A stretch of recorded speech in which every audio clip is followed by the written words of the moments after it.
क्या होगा है तो 300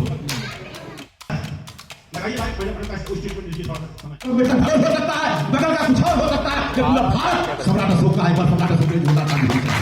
और रामरी मौर्य की खासियत बताऊं मौर्य बिरादरी से होकर के अपने बच्चे की शादी यादव बिरादरी में की यादव बिरादरी में तो यादव रिश्तेदार हुआ नहीं हुआ अखिलेश जी सोचते हैं मुख्यमंत्री हो गया तो खाली यादव का कल्याण करोगे मौर्य क्यों नहीं करोगे रिश्तेदार है तो करेंगे नहीं करेंगे और आपको बता दूं यादव मौर्य पाल जयसवाल में शादी करना चालू करते मुख्यमंत्री चाहे क्यों बने चाहे बाबू सिंह कुशवाहा बने चाहे स्वामी प्रसाद बने चाहे पाल जी बने चाहे मौर्य जी बने सबका रिश्तेदार हो जाएंगे आप यह करेंगे तो हमारे आपके बीच में है एक बार जोरदार तारीफ के लिए बजा दीजिए इतना लेट हुआ आज के टाइम में मैं बता दूं बच्चा रोएगा नहीं तो माधुरी नहीं मिलेगी जी भाई फूटा मैं क्या करूँ लोगों ने बात किस्मत ये फूट किस्मत आप फूटा भुगवा फूटा हम बोलियां बोलते हैं हमारे माता पिता बुजुर्ग वही हमारी बोलियां थी जो डेवलप हो गई व्याकरण बन गया वो भाषा बन गई भाषा मतलब जो हम अपनी बातों को पहले इशारों में व्यक्त करते थे सामने वाला समझता था अब हम उसको बोल करके अपनी बातों को व्यक्त करते हैं सामने वाला को समझाने के लिए यह है भाषा। तो पाली पाकिट और उसकी लिपि का नाम था धम्म लिपि और महामानव दुनिया के प्रथम मनोचिकित्सक वैज्ञानिक गौतम बुद्ध जी उनकी जो वाणी थी वो पाली में थी। तो जो हम हिंदी आज जो बोलते हैं ये बहुत बाद की भाषा है और पाली जो है पाली को अगर पाली के शब्दों को हम समझेंगे उसके लिए हमारे पास डिक्शनरी भी अवेलेबल है और जिनको अधिक जानकारी उसके बारे में जानना है 10-15 मिनट में 1 महीने में वो अपने अपने YouTube पर जाएंगे उसमें लिखेंगे धम्म लिपि तो आपको लिखना उसमें 5 मिनट सीख जाएंगे क्योंकि हिंदी संस्कृत सबको आती है और धम्म लिपि भी आप 5 मिनट सीख लेंगे पाली भाषा भी 1-8 महीने में सीख जाएंगे अगर YouTube पर आप जाएंगे पाली भाषा लिखेंगे सीख जाएंगे। तो इन चीज़ों को जानना हमको बहुत जरूरी है। जब हम अपनी ओरिजिनल बोली जानेंगे तो हमें शब्दों को सच्चाई जो जोड़ाक्षर हैं श त्र ज्ञ और श्री ऋषि वाला री ये सब बाद के हैं ये जोड़ाक्षर बाद में आए हैं जैसे जैसे बाहरी लोग आते गए सरोते वाला स से शरीफे वाला श बना ये सारी चीजें हमको जानकारी हो जाएंगी लेकिन इतिहास हमको उन चीजों को जानना होगा। और मेरा अनुरोध है सभी से क्योंकि 2 मिनट में ही बोलना है तो जो हमारे बहुजन समाज के यूट्यूबर हैं उनको यूट्यूब को सभी लोग सब्सक्राइब करें उनकी वैज्ञानिक ऐतिहासिक भौगोलिक पुरातात्विक सामाजिक संवैधानिक इन बातों को आप समझिए और लोगों को शेयर करिए। हमारे बीच आए हुए हैं नेशनल जनमंच के राष्ट्रीय पत्रकार नीरज भाई पटेल इनका भी यूट्यूब चैनल है नेशनल जनमत उसको भी आप सब्सक्राइब कर लीजिए और साइंस जर्नी यूट्यूब चैनल अगर आप सब्सक्राइब नहीं किए हो मोबाइल पर science journey YouTube channel subscribe कर सकते हैं। आप कह रहे थे आप जितनी बातें कह रहे थे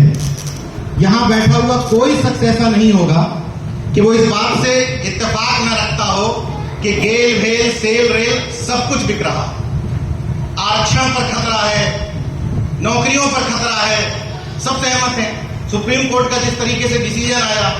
और डिसीजन की पृष्ठभूमि में किन लोगों का दिमाग था किस तरह की मानसिकता थी ये भी सब जाहिर है मगर एक दिक्कत है जिसकी वजह से ये तमाम सारी चीजें समझने के बावजूद भुला दी जाती है और वो एक दिक्कत केवल है कि किसी पेड़ के कटने का किस्सा न होता अगर कुल्हाड़ी में उसी लकड़ी का हिस्सा न होता। समस्याएं तो दिखती हैं सामने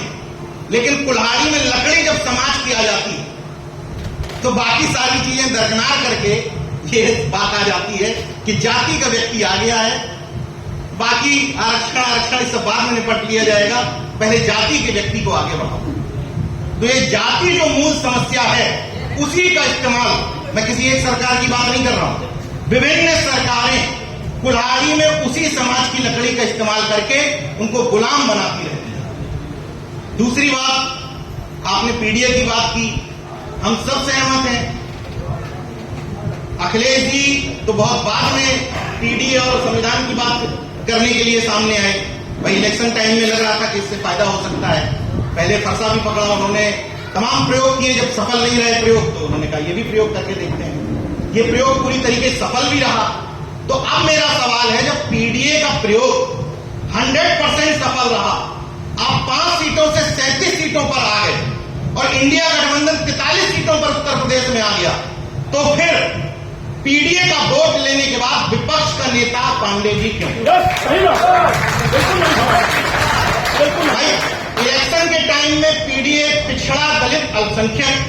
और इलेक्शन के बाद पीडीए पांडे डेवलपमेंट अथॉरिटी। बताइए, मैंने इस पर वीडियो बनाया कि पहला हक बनता था, इसलिए नहीं कि आदमी साहब बैठे हैं, मैं जो बात है वो क्लियर बोलता हूं। पहला हक बनता था विपक्ष के नेता पर मुस्लिम समाज का, पहला हक। उसकी वजह क्या है? आंकड़ों से समझिए ना, वजह क्या है? विधानसभा चुनाव में समाजवादी पार्टी अगर 100 के पार हो पाई तो सिर्फ मुस्लिम समाज की बदौलत, क्योंकि 34 विधायक दिए थे मुस्लिमों ने, तब समाजवादी पार्टी 100 पार कर पाई। और इस बार 5 सांसद दिए हैं मुस्लिमों ने, यानी कि 34 सांसद और 34 विधायक और 5 सांसद वाले समाज को आपने विपक्ष का नेता नहीं बनाया। बनाया किसको? 5 विधायक जीते थे ब्राह्मण, 5 समाजवादी पार्टी, लगभग 32-33 टिकट देने के बाद 5 ब्राह्मण जीते थे। 5 में 3 ने राज्यसभा चुनाव में धोखा दे दिया, 3 ब्राह्मणों। अब बचे समाजवादी पार्टी में जमा विधायक, कुल जमा 2 ब्राह्मण, और 2 में से 1 ब्राह्मण इस काबिल हो जाता है कि वो विपक्ष का नेता हो जाता है। यही कंफ्यूजन पीडीए को पीडीए नहीं बनने दे रहा। जब समाजवादी पार्टी, हमने अभी संविधान की प्रस्तावना पढ़ी, धर्म निरपेक्ष और पंथ निरपेक्ष दोनों शब्द आते हैं। आप मंदिर या मस्जिद जाना किसी की भी आस्था का विषय है। कोई हिंदू होकर के, जैसे मैं व्यक्तिगत अपनी बात क्लियर कर देता हूं, मैं अनीश्वरवादी व्यक्ति, मुझे किसी भी ईश्वर की सत्ता में कोई भरोसा नहीं, लेकिन हां, किसी भी धार्मिक इंसान से ज्यादा बड़ा धार्मिक हूं, इसी मंच पर प्रूव कर सकता हूं। कैसे? जिन लोगों ने कहा कि मुझे मां गंगा ने बुलाया, या उनको छोड़ देते हैं, तमाम वो लोग जो गंगा को, यमुना को, सरस्वती को देवी मानते हैं, मैं नहीं मानता, मैं रिवर मानता हूं, क्योंकि मैं मानववादी हूं, अम्बेडकरवादी। मैं नदी को रिवर मानता हूं, इसके बावजूद मैं नदी को गंदा नहीं करता, ना उसमें राख डालता हूं,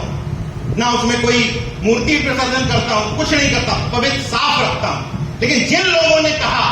कि रिवर नहीं मां है, चुनौती देकर के कह रहा हूं कि वही नदी को गंदा कर